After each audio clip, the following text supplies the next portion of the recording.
converting an angle grinder into a grass trimmer.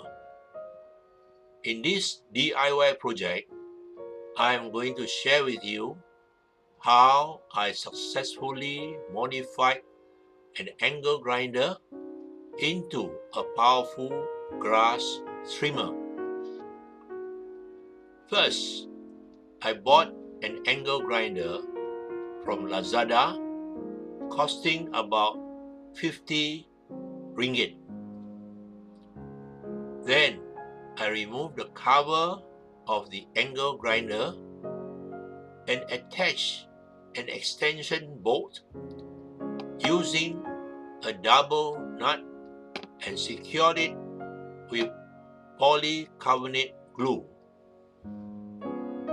Next, I used a bicycle brake wire to cut into length to serve as a grass trimmer.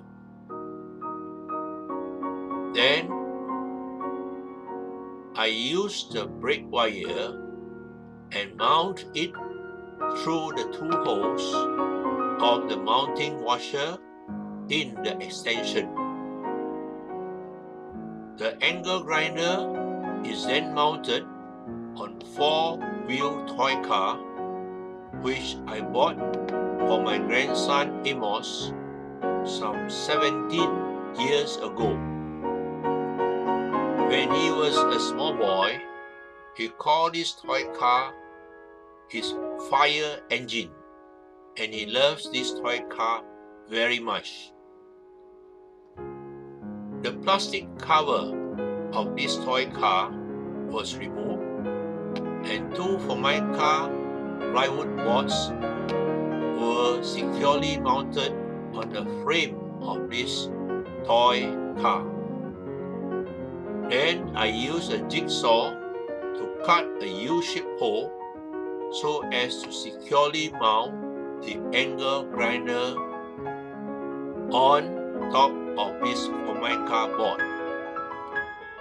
A long aluminum inclined rod with wire switch attached was then mounted onto the Formica board and tied securely with bolts and wires. The result is a very powerful grass trimmer turning at 6,000 RPM and using steel wires, and it can cut any stubborn grass.